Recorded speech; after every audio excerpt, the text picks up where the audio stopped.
everybody. Today we're talking about one of my favorite parts of the writing process. Editing. But Jenna, obviously you're joking. Except I'm not. Butters, are you giving me kisses? Butters likes editing too. She's like, editing's so relaxing. I genuinely love editing. For me, it's super satisfying to take a story that I wrote and perfect it. I enjoy watching my work grow, and I feel like if other writers saw the editing process as a natural part of artistic growth, they'd feel the same way. But until then, you can continue hating editing like everyone else. On a related note, it has come to my attention that some people have some really shitty editing practices. Practices that not only result in a terrible book, they just make no fucking sense. Because of this, I am breaking down the 10 worst practices and tips when it comes to editing your book. These practices are widespread, they're all too common, and you shouldn't do any of them. Please, I beg you. I mean, you can if you want, but it's your book's funeral. Let's dive in.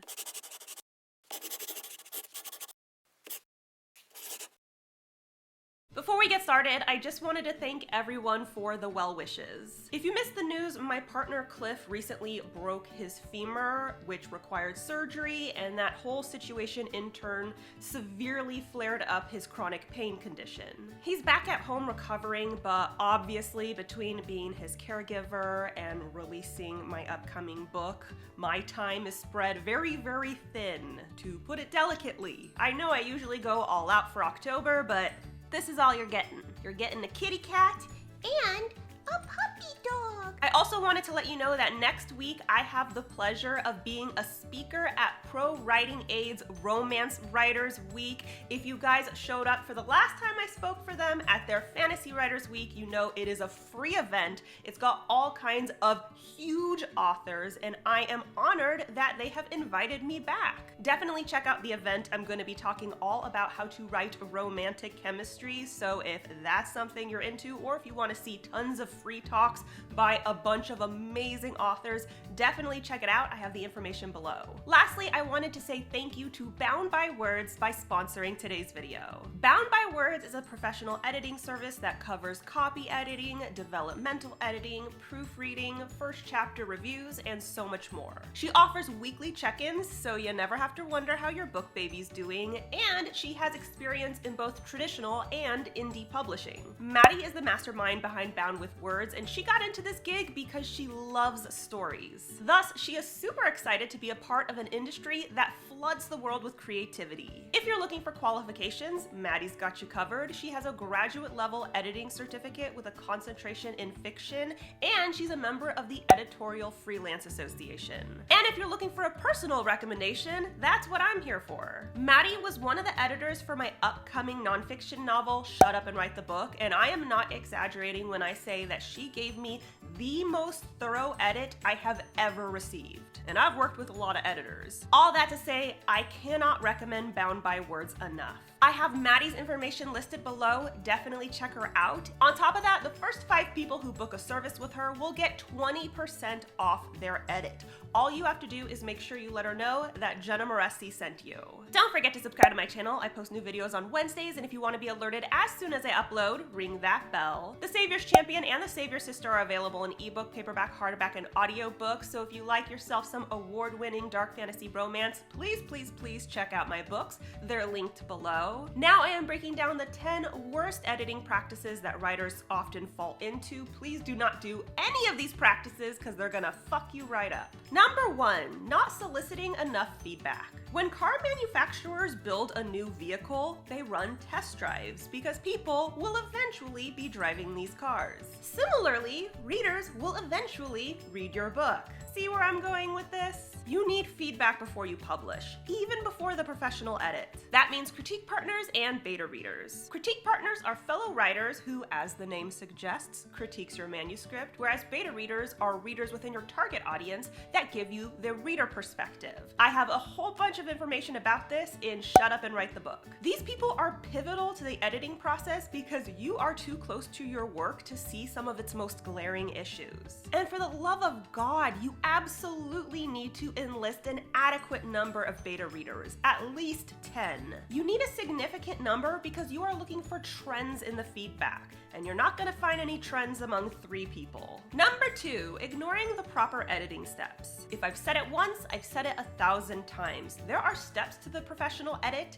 and you need to do all of them. First is the developmental edit, which covers your book on a story and plot basis, like characterization and world building. Next is the line edit, which covers your story on a paragraph and sentence level. After that is the copy edit, which focuses on grammar and punctuation. And then we have the proofread, which is just a final check for any lingering typos or formatting errors. You need to go through all of these edits before publishing your novel. All of them. But Jenna, I'm really good at writing. I can totally skip these steps. That's a load of bullshit and you know it. Unless you've been doing this for decades or have won multiple awards, you're not the exception to the rule. You can combine professional editing steps if you want to, but skipping them hurts no one but yourself and your readers, I guess. Number 3, enlisting a schmeditor. Yes, it's vital to hire an editor, but make sure you're hiring an editor and not a schmeditor. There are plenty of editors to choose from, but there are just as many people offering editing services without the proper qualifications or education.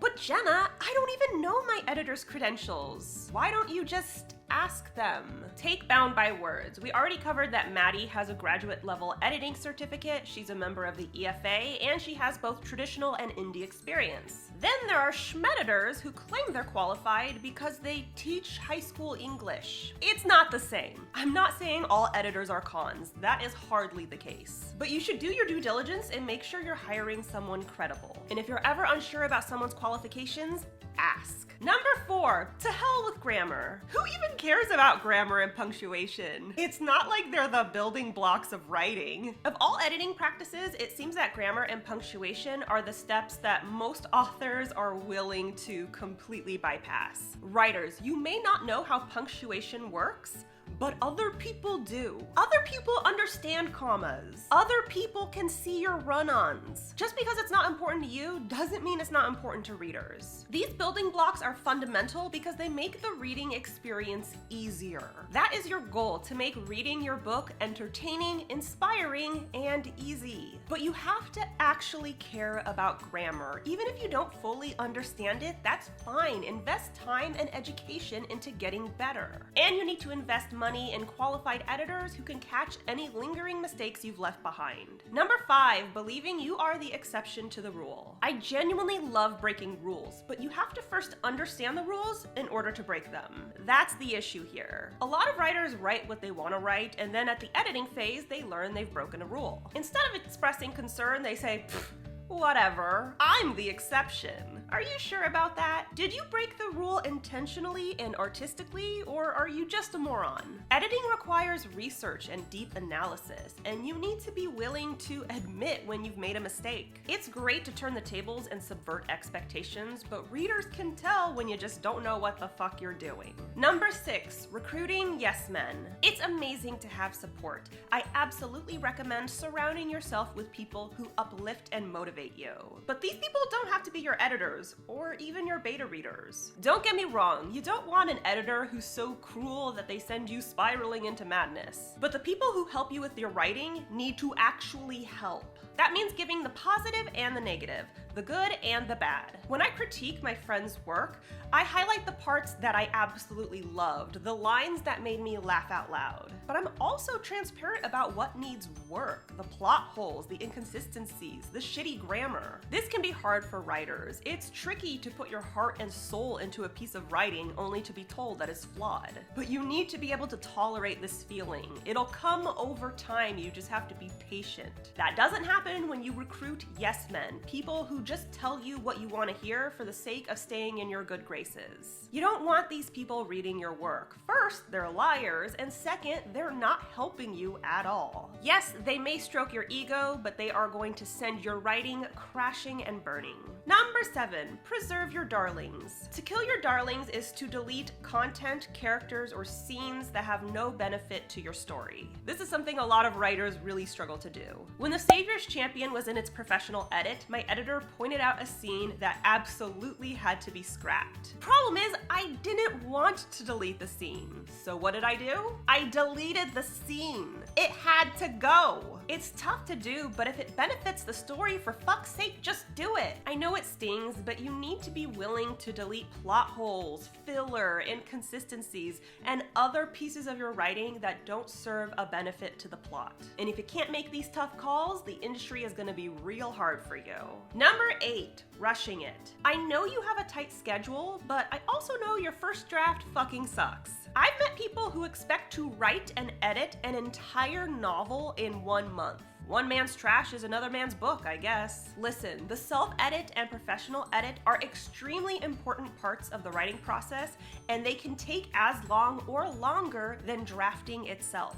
You need to accept that this is a necessary step and it'll probably be time consuming. Plus, when you hire an editor, you're on their schedule. Unless you're willing to pay extra, how can you expect them to edit an entire novel in 1 day? Quite often, writers who rush the edit cut corners. They do this by skipping important steps, which, as we already covered, is a big mistake. I'm not asking you to spend a year on the edit. That's not a good idea either. I'm just recommending you not breeze through the edit just to meet some sort of timetable, unless you're comfortable with a whole lot of bad reviews. Number 9, get a family member to edit.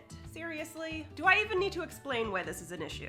I have met so many people who told me their mom or aunt or grandpa was gonna edit their book, and that's because they're really good at writing, or they read a lot, or they used to be a teacher. This is stupid. You are stupid. You must know that a family member is too emotionally close to you to read your book with a critical, impartial eye. And I'm sure the free price tag is tempting, but is it really worth it to release a shitty book? I don't want to elaborate on this because it just hurts my heart. Stop enlisting family members to do your dirty work. You're better than this. This is embarrassing. And number 10, not hiring an editor. I shouldn't need to say this, but you know what they say, common sense ain't common. When you go shopping, you expect to see a t-shirt or a pair of jeans on a hanger. You're not looking for strips of fabric and denim with loose thread and a needle. That's what releasing an unedited manuscript feels like. The story feels unfinished because it is unfinished. Editing is a mandatory step of the publishing process.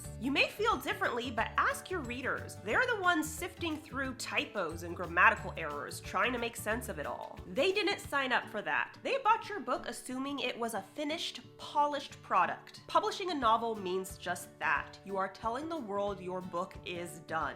Readers don't have to work, they don't have to piece bits together. All they have to do is relax and read. And you need to hire an editor in order to achieve this effect. So that's all I got for you today. A huge thank you to Bound by Words for sponsoring today's video. Again, Maddie from Bound by Words was one of my editors for Shut Up and Write the Book, and she did an amazing job. I cannot recommend her enough. The first 5 people to book with Bound by Words will be getting 20% off their service. All you have to do is let them know that Jenna Moreci sent you. I got the info in the description below. Don't forget to subscribe to my channel. I post new videos on Wednesdays, and if you want to be alerted as soon as I upload, ring that bell. The Savior's Champion and The Savior's Sister are available in ebook, paperback, hardback, and audiobook, so if you like yourself some award-winning dark fantasy romance, definitely check them out. They're linked below. And be sure to follow me on social media. I'm on Instagram, TikTok, BookBub, and Facebook, and of course you can tweet me at Jenna Moreci. Bye! This is Rondies. Why the fuck haven't you subscribed to Jenna's channel? Do you really want to face me? If you don't do it, you know what will happen. I'll rip out your tongue, torture you, then leave your rotten corpse out for the birds to feast on it. Now press the goddamn button. And the bell too.